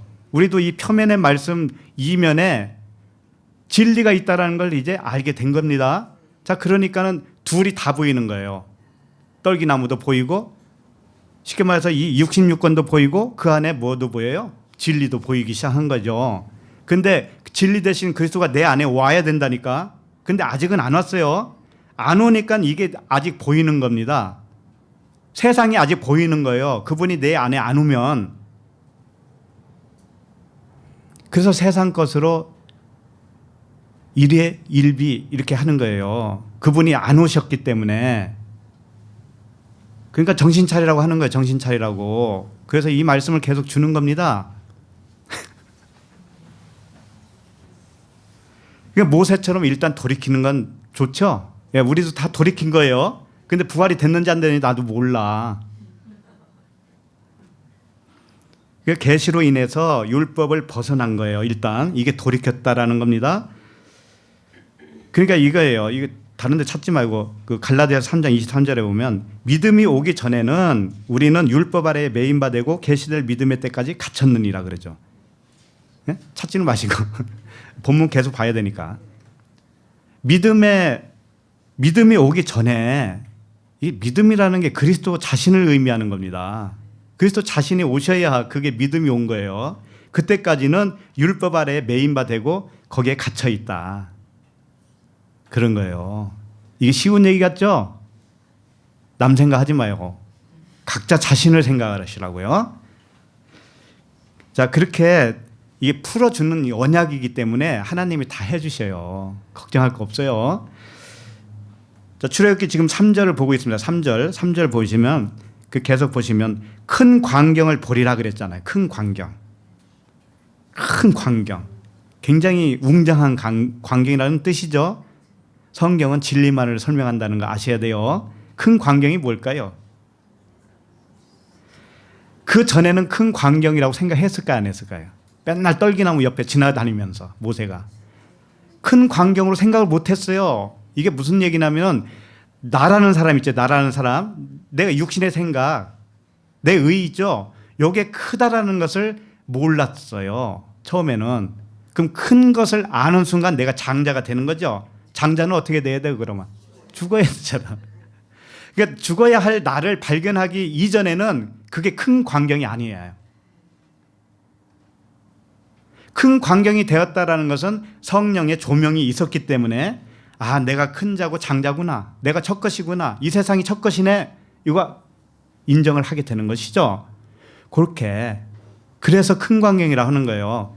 이 겉의 것이 드러났구나, 이제는.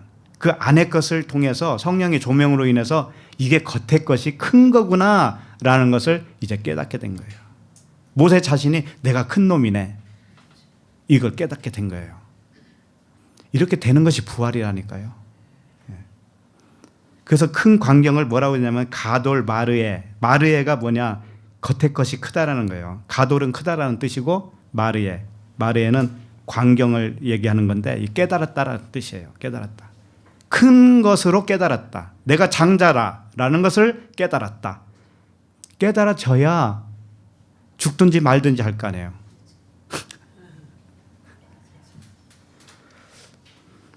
그래서 비로소 자기 자신이 장자로 큰 자임을 안 상태다. 하나님이 나타내 보인 것이 다 큰 거였구나. 이 세상도 전부 다 장자였구나. 이걸 안 거예요. 그래서 그로부터 이제 시작이 된 거죠. 모세가 말하자면 그때부터 이제 쭉 배워요. 이제 그 여호와의 사자와 이렇게 대화를 한다고요. 거기서 배워요. 그러면 다 배우고 나는 것이 뭐냐면은 가시나무가 타서 없어지는 것과도 같은 거예요. 예수님의 육체가 이제 안 보이는 것과도 같은 거예요. 그래서 죽은 자가 살아났다. 그걸 그렇게 설명하는 겁니다. 우리도 또 다 그렇게 됐죠? 그렇잖아요. 우리 다 그렇게 된 거 아닙니까? 됐는데 더 하나님의 사랑을 더 그 넓이와 길이와 높이와 깊이를 알아가는 것, 이것은 현재 진행형이에요. 예? 미완성이란 말이에요. 예, 그렇게 바울이 고백한 것처럼 다 이루었다 하는 것도 아니고 내가 다 뭐라고 그러나요? 붙잡았다. 그 완성이 아니다는 거예요. 완성이 아닌 것처럼 뒤에 것은 잊어버리고 앞에 있는 푯대를 향하여 계속 달려가는 거, 이게 우리의 삶이에요. 네.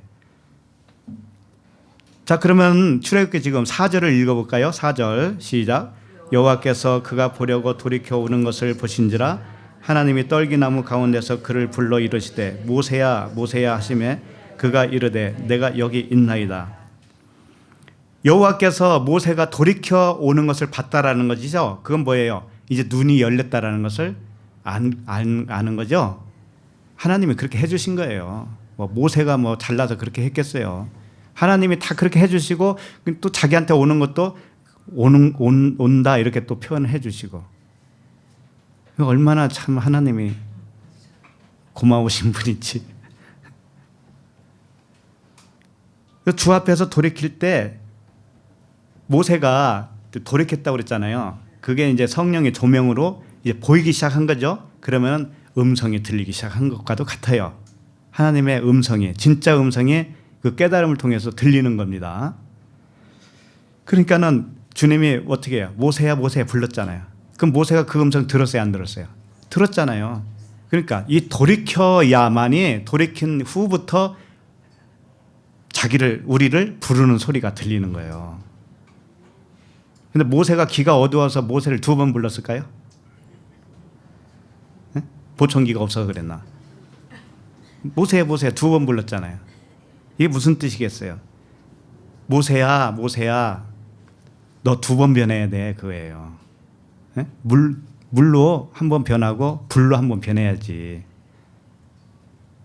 그러니까 물세례 불세례. 우리 광야에서 그 홍해를 건너서 한 번 살아났으면 광야의 삶을 쭉 가서 배우면서 어디 가서 한 번 죽어요? 요단강에서. 드디어 1세대가 완전히 소멸돼 버리고 2세대로 들어가는 것이죠. 그렇게 모세는 그렇게 돼야 되지 않니? 이런 말이 이제 그 함축돼 있죠. 그래서 너를 그렇게 하기 위해서 너 신발을 좀 벗을래? 그러는 거예요, 하나님이. 너 신발을 내가 발을 씻겨줄게, 이런 얘기예요. 그래서 그 다음 절에 뭐라고 하냐면은 5절을 읽겠습니다. 하나님이 이르시되 이리로 가까이 오지 말라. 내가 선 곳은 거룩한 땅이니 내 발에서 신을 벗으라. 예. 주님이 모세를 2번 부르시고 첫 번째 하는 게 뭐예요? 신발을 벗으라. 근데 모세가 서 있는 곳이 자신이 그 거룩한 곳이라고 생각했겠어요, 안 했겠어요? 항상 그 앞으로 지나다니면서 이건 거룩한 곳이야, 몰랐을 거 아니겠어요? 우리도 세상에 살죠. 세상 살면서 이곳이 거룩한 곳이야 라고 했어요, 안 했어요? 안 했죠. 근데 주님이 나에게 음성을 들려줘요. 성규야 네가 섰는 곳은 거룩한 곳이야, 그러는 거예요. 너 이 세상에 있잖아, 이 세상이 거룩한 곳이야, 이렇게 말씀하시는 것과도 같아요. 그건 무슨 뜻이겠어요? 모르면 거룩하지가 않는 거예요. 모르면 이 세상이 어떤 의미인지를 모르면 이 세상이 그 사람에게는 거룩하지 않는 곳인데, 이 세상을 주님이 준 이유를 이제 내가 정확히 알았어요. 그러면 이 세상 자체가 나에게도 거룩한 곳이 되겠죠. 그렇게 되는 겁니다. 거룩하다는 건 뭐냐면 구별됐다라는 뜻인데, 이쪽 편만 알았다가 나중에 이쪽 편으로 다시 아는 거, 구별. 이 세상을 그냥 세상으로만 알았는데 결국은 영생을 가르쳐주는 용도였기 때문에 이 세상도 영생과 다른 것이 아니구나, 하나구나 라는 것을 깨달으면 이 세상이 뭐예요? 거룩한 곳이잖아요. 그럼 우리도 마찬가지예요. 우리 육신의 생각이 이 빌어먹을 육신의 생각, 처음엔 그랬잖아요. 근데 알고 보니 뭐예요? 육신의 생각이 영의 생각과 하나예요. 똑같다고. 내가 변했지 다른 거 있어? 내가 어디로 죽었다가 왔어요? 어떻게 했어요? 내 생각은 항상 있는데 내 생각이 변해버렸잖아요. 그러니까 처음 땅이 두 번째 땅으로 변한 것과도 같죠. 그래서 처음 땅이 사실은 거룩한 땅이었다라는 거예요. 우리가 섰는 이곳은 거룩한 땅이다. 그런 표현이 있잖아요. 전부 거룩한 거예요. 우리 변한 사람에게만, 부활된 사람에게만 한해서. 그 이전 사람은 여기가 거룩한 곳이 못 돼요. 그 사람에게는 아직. 왜? 허물과 죄로 죽어 있는데 뭐 시체가 누워 있는 데가 어디예요? 침상이잖아요. 침상. 그래서 계시록에 보면 침상에 던져버렸다 이런 표현도 있죠. 네가 허물과 죄로 죽었다, 네가 병자라는 것을 가르쳐주기 위해서 침상에 던지는 그런 표현을 쓰고 있는 거예요. 그렇게 해서 깨닫게 해줘야 되잖아요. 그래서 신을 벗어라. 이 세상의 신을 벗어라. 율법의 신을 벗어라. 네 육신의 생각, 네 의를 벗어라. 이런 말씀이 되겠죠. 그러면 내 의를 입혀줄게. 내 언약을 입혀줄게. 이렇게 되겠죠. 네, 그러면 네가 복음의 신이 되겠지. 복음의 신을 신은 거겠지. 그러면 애굽에 가서 복음을 전해봐.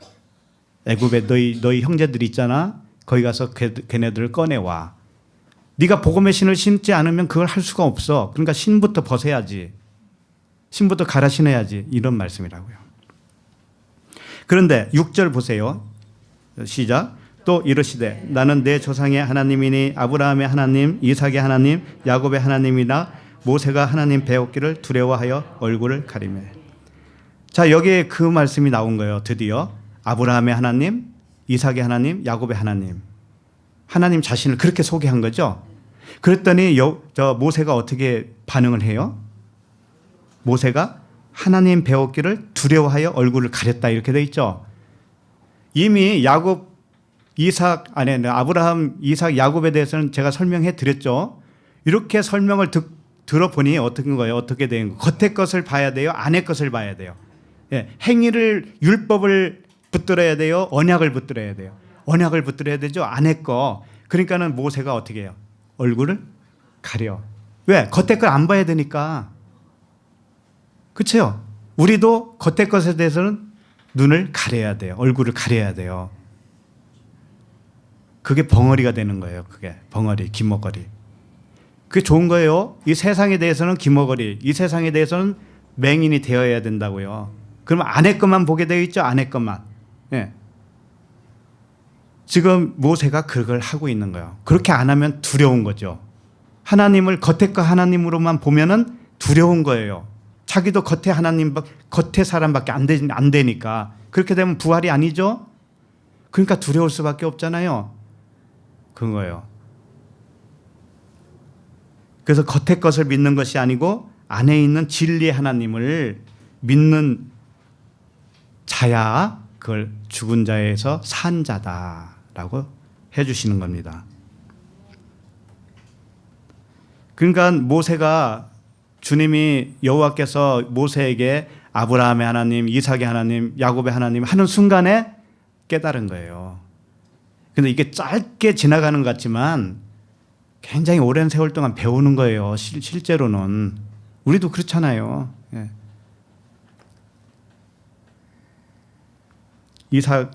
모세가 다 알아들은 거예요. 그걸. 무슨 의미로 지금 주님이 말씀하신가를 다 알아들었다고. 예? 아브라함, 이삭, 야곱에 대해서 쫙 얘기하니까 이름만 거론했는데 모세는 다 알아들었다니까. 자, 그 다음에 출애굽기 22장 6절을 보시겠습니다. 6절, 22장 6절.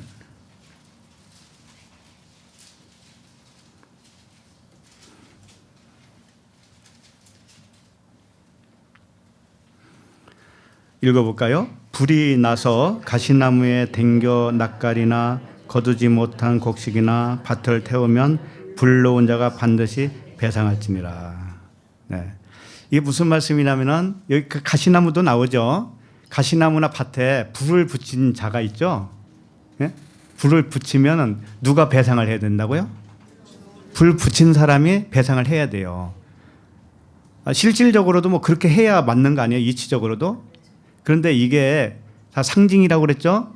비유라고 그랬죠? 그러니까 가시나무에 불을 붙이고 밭에 불 붙인 사람이 누구예요?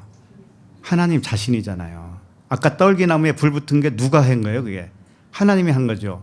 그러니까 하나님이 했으니까 어떻게 해야 돼요? 하나님이 배상을 해 주셔야 돼. 그래서 주님이 죽어주시는 거죠. 배상으로. 그 말씀이라고요. 그래서 우리가 할 일은 뭐냐면은 그 언약을 믿는 거예요. 믿고 이 겉세상에 대해서, 이 겉세상이죠. 우리가 살고 있는 겉세상이 두려워요? 안 두려워요? 두렵지 않게 해주세요. 그렇게 하나님께 원하셔야죠. 기도를 그렇게 하시면 좋겠어요. 이 세상 사는 거 두렵습니다. 왜? 보이는 대로만 보면 두려운 거예요. 하루아침에 집세 못 내가지고 밖으로 내쫓김을 당하는 사람은 얼마나 두렵겠어요. 한번 생각을 해보세요. 그 사람에게는 그 다음 날이 보장이 없죠. 그 다음 날 어디서 어떻게 어디로 가서 살아야 될지도 모르겠고 아이는 학교를 보내야 되는데 주소지가 없으면 학교에서 안 받아준다네. 또 거기는 주소지가 딱 없어지잖아요. 지금 그 집에서 나왔으니까 그게 알려지면 학교에서 아이도 안 받아준다는 거예요. 이런 상황입니다. 그러니 이 세상만 보면 얼마나 두려운 거냐고요. 굉장히 두려워요. 그런데 눈을 가려요. 눈을 가리면 세상이 보여요, 안 보여요? 눈 딱 감고 뭐 한다 이런 표현이 있죠. 눈 딱 감고 뭐 저질린다 이런 말도 있고. 그래, 눈 딱 감으면 천국이에요. 이 세상을 안 보면, 세상으로 안 보면 그게 천국이라고. 우리는 그렇게 살아야 돼요. 그래서 모세처럼 겉에 하나님을 안 보이게 해주세요. 우리의 기도는 그런 기도를 하셔야 되는 거예요. 그렇게 하려면 성령님 또 오셔야 되잖아요. 그리스도께서 오셔야 되죠. 그분이 머리가 되어 주셔야 되죠. 이렇게 되게 해주세요. 우리는 바랄 게 그거밖에 없어요. 그럼 이 세상에 대해서 이제 눈을 가리게 되는 겁니다. 세상을 세상으로 안 보는 거예요. 이제는 비유로 보는 거예요. 상징으로 보고 표적으로 보는 거예요. 그 얼마나 재밌어요. 오늘은 무슨 표적을 주실라나 하나님이. 근데 표적은 무슨 표적만 있다고 그랬어요? 요나의 표적, 요나의 표적. 모든 표적은 하나로 통일된다. 그게 뭐예요? 요나의 표적. 물고기 뱃속에 들어갔다가 율법 바다에서 그 물고기 뱃속에 들어갔다 나오면 어느 땅에 딱 토해내든가요? 그 물고기가. 니느웨잖아요. 니느웨 땅에 딱 토해내잖아요. 그 물고기가. 그러면 그게 살아난 거예요. 그게 새 땅이에요. 새 땅. 그게 새 땅이라고. 얼마나 재밌어요. 요나의 표적밖에 없어요. 우리의 삶은. 전부 다. 자, 본문에 다시 돌아와서 누가복음 38절을 읽겠습니다. 시작. 하나님은 죽은 자의 하나님이 아니요 살아있는 자의 하나님이라. 하나님에게는 모든 사람이 살았느니라 하시니. 네. 이제 이미 다 했기 때문에 이게 무슨 말씀인지 알겠죠? 내가 죽어 있으면 하나님도 죽은 하나님이고, 내가 살았으면 하나님도 살아있는 하나님이에요. 그래서 세상을 바라보면 모세처럼 이렇게 눈을 가려야 되는데 눈을 이렇게 안 가리고 떨기나무만 계속 보는 거예요. 이 세상만 보는 거예요. 그렇게 되면 어떻게 돼요? 그게 죽은 자란 말이에요. 네? 그러면 그 하나님도 죽은 자의 하나님이에요. 그러니까 눈을 가리고 세상에 대해서는 눈을 가리고 영원한 하나님을 바라보는 자가 산 자죠. 부활한 자죠. 그러면 그 사람에게는 살아있는 하나님이에요. 그래서 이제 부활의 의미를 좀 정리를 해보는 의미에서 말씀을 한 군데 더 보시겠어요? 요한복음 5장 29절입니다.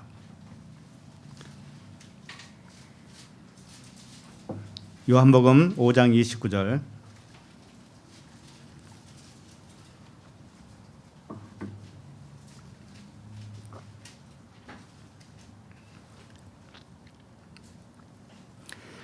이 말씀이 굉장히 중요한 말씀이기 때문에 잘 숙지하셨으면 좋겠어요. 자, 한번 읽어볼까요? 시작. 선한 일을 행한 자는 생명의 부활로, 악한 일을 행한 자는 심판의 부활로 나오리라. 지금 이제 부활, 생명의 부활, 심판의 부활, 이 두 종류를 말씀하고 있죠.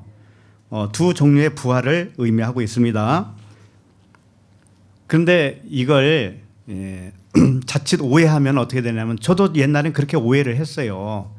뭐냐면은 안 믿는 자들은 심판의 부활로 나오는 자들이지, 믿는 자들은 생명의 부활로 나오는 자지. 이게 두 부류, 사람을 두 부류로 나눴다고요.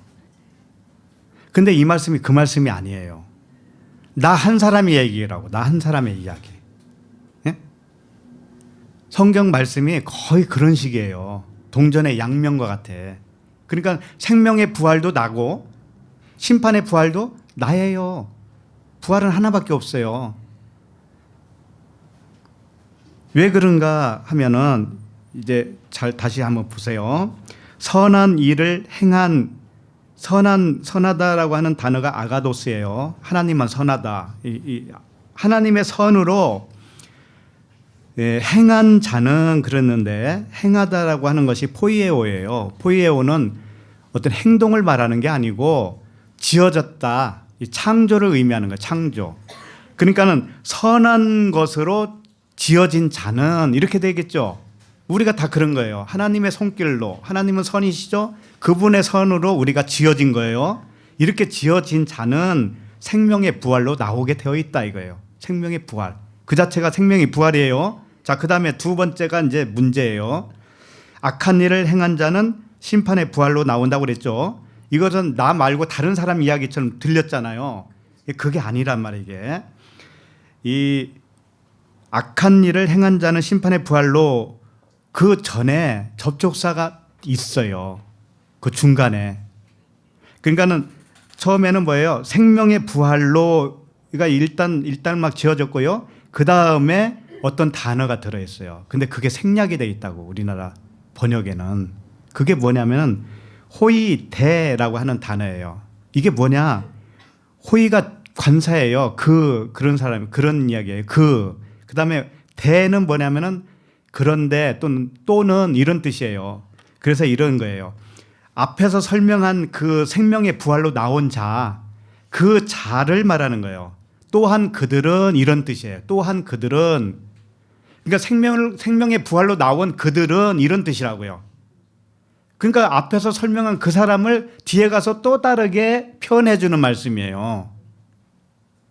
이걸 못 봤다니까. 옛날에는 이걸 못 봤다고, 제대로. 그래서 호의대, 또한 그들은 이런 뜻입니다. 앞에서 생명의 부활로 나온 그들은 이런 뜻이에요. 그리고 나서 뭐라고 했냐면 악한 일을 행한 자는 심판의 부활로 나오리라 그랬어요. 이게 뭐냐? 악한 일을 행한 자, 이것은 프라소라고 하는 단어예요. 프라소. 아까 그 선한 일을 행한다라고 하는 단어가 포이에오라고 그랬죠. 이건 만들어진다고 그랬잖아요. 만들어짐. 그런데 악한 일을 행한 자는 이게 프라소예요. 또 다르죠, 단어가. 이건 뭐냐면 내 의로 행하는 것을 의미하는 거예요.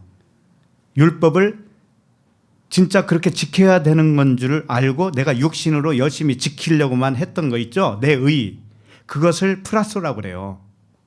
그렇게 한 자는 심판의 부활로 나온대요. 심판의 부활로.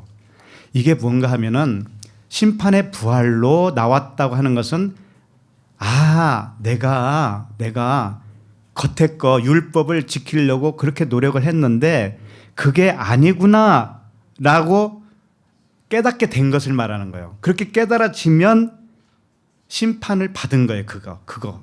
그러면 심판을 받은 자는 부활이에요, 안 부활이에요? 생명의 부활이라고, 그거 자체가.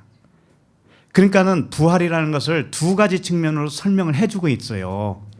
부활이라는 단어는 아나스타시스, 똑같은 단어입니다. 그런데 그것을 하나는 선으로 표현해주고 하나는 악으로 표현해준 거예요. 근데 이게 둘이 하나예요. 동전의 양면과 같이. 그러니까는 우리의 진짜 상태는 어떤 식으로 그게 발현이 되고 있냐면은, 나는 아니네 이렇게 될 거 아니에요. 그 대신 누구는 오라요. 하나님은 옳다 이렇게 되겠죠. 그럼 나는 아니네 이렇게 되겠죠. 그렇게 두 가지 측면이 나온다고요. 두 가지 측면이 항상 나오는 거예요. 우리에게서. 그게 부활한 자의 삶이에요. 어떤 사람은 내가 아니네 라고 하는 것은 하기 싫은 거예요. 하기 싫으니까 나에게 생명을 주었으니까 감사합니다. 이것만 하고 있어요. 이것만. 근데 그게 진짜 부활한 사람이 아니에요. 사실은. 진짜 부활은 뭐냐? 사도 바울과 같이 하는 거예요. 나는 날마다 죽노라. 오호라 나는 공고한 자로다. 이렇게 되는 거예요. 육신으로는 죄의 법을 섬기는구나. 나는 그럴 수밖에 없네. 이걸 날마다 깨닫는다니까요.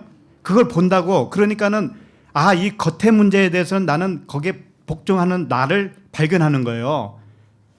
발견한 자는 뭐냐면은 그게 생명의 부활로 나온 사람이에요. 그 심판을 받고 생명으로 부활한 사람이라고요. 그러니까 항상 이 두 가지 측면이 우리에게서 나올까요, 안 나올까요? 나오게 되어 있어요. 나오게 되어 있다고. 근데 이걸 전혀 한쪽은 안 나와야 되는 것으로 착각을 한다고요, 사람들이. 완벽한 걸 추구하는데 그게 완벽한 거예요. 두 가지 다 나오는 게 그게 완벽이라고. 그게 나는 공고한 자로다. 그러면서 그 뒤에 뭐라고 해요? 감사리로다 또 나오죠. 예, 생명의 부활로 나온 측면으로 보면 감사하고, 심판의 부활로 나온 자기를 발견할 때는 오호라 공고한 자로다 이렇게 되는 것이고, 이게 두 가지가 계속 있는 거예요. 그렇게 되는 거예요. 그러니까 육신의 법에 의해서는 우리가 그 육신의 법을 지킬 수 있어요, 없어요? 못 지켜요. 그러니까 그것은 죽었다 그러는 거예요. 왜? 죄의 삭은 뭐예요?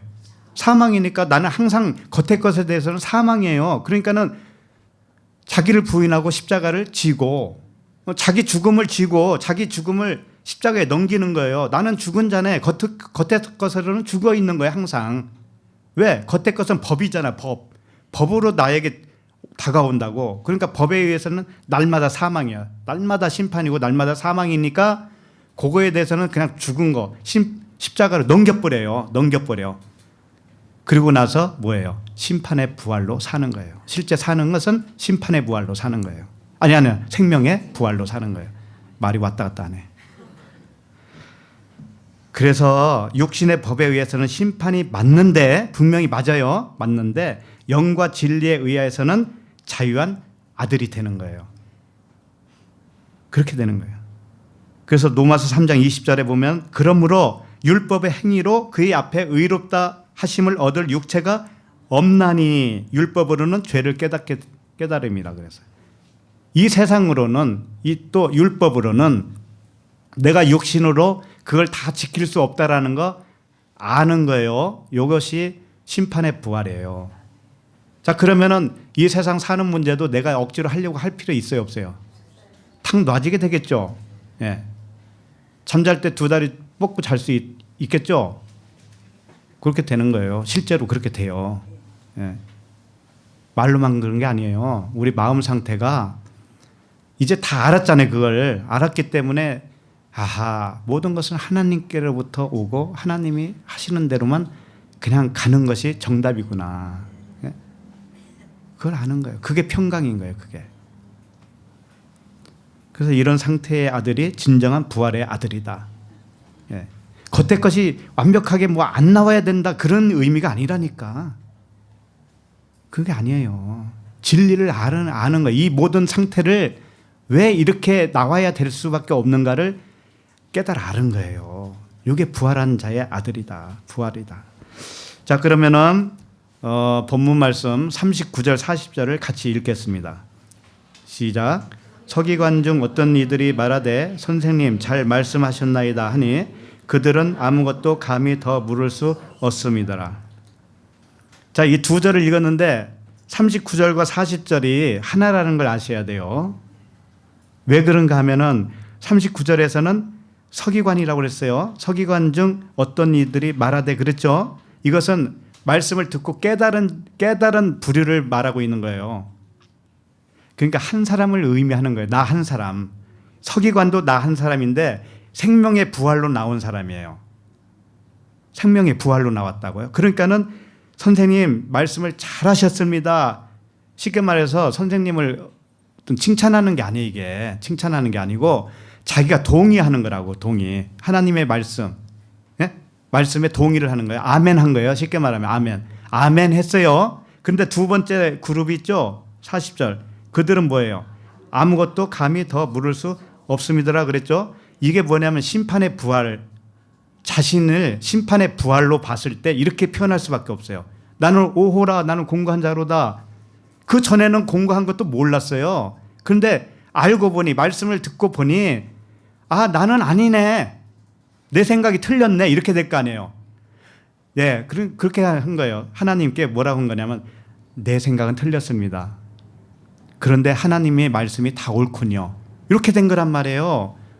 처음에 사두개인이 등장했잖아요. 사두개인이 부활에 대해서 물어봤죠. 근데 부활을 자기가 잘못 알고 있었잖아요. 잘못 알고 있는 서기관이 누구냐면 40절에 그들이에요. 그들은 더 이상 아무것도 물을 수가 없어요. 그건 깨달았다는 얘기 아니에요? 깨달았어요. 깨달았기 때문에 더 이상 물을 수가 없는 거예요. 오호라, 나는 공고한 자로다. 이렇게 돼 있죠, 이제. 근데 39절은 뭐예요? 서기관 중에 어떤 이들이 말하듯 선생님 잘 말씀하셨습니다. 하나님만 옳습니다. 그 말씀, 가르친 말씀이 옳습니다. 이렇게 되죠? 이게 같은 사람이란 말이에요. 그걸 이렇게 표현해 주고 싶은 거예요.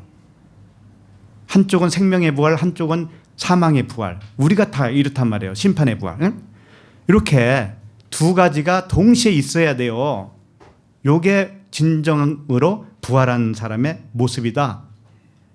아셨죠? 네.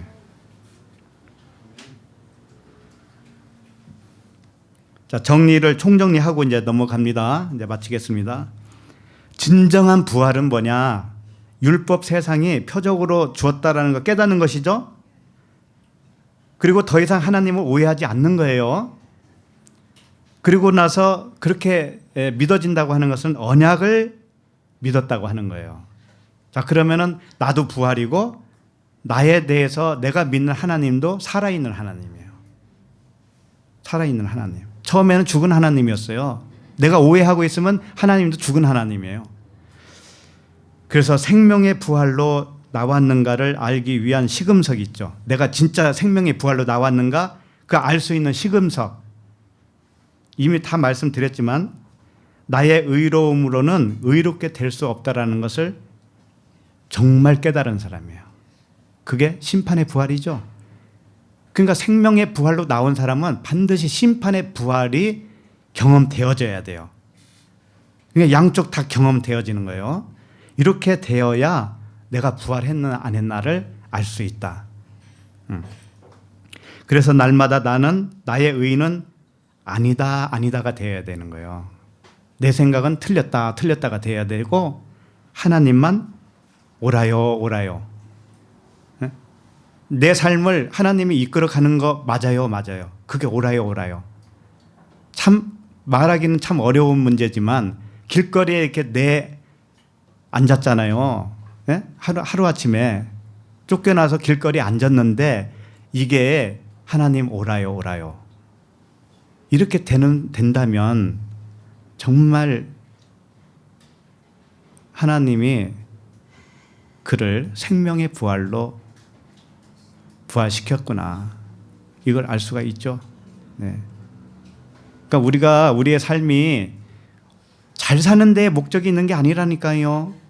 건강하게 사는 게 목적이 아니에요. 먼저 준 이 세상, 내 육신의 생각, 이 모든 것이 첫 번째 것이라는 거예요. 이걸 통해서 그 이면에 숨겨놓은 천국의 비밀을 발견하면 그 발견하는 것이 목적이에요. 하나님이 우리에게 주신 목적. 우리 인생 훅 지나가요. 금방 지나갑니다. 금방 지나가요. 그리고 내일 일은 우리는 모르죠. 그렇기 때문에 불안해야 되겠어요? 아니잖아요. 내일도 이끌어 가실 그분에게 딱 맡겼으니 얼마나 좋아요. 그게 평강이잖아요. 평강. 내 목표, 내 계획이 있기 때문에 항상 불안한 거예요. 예.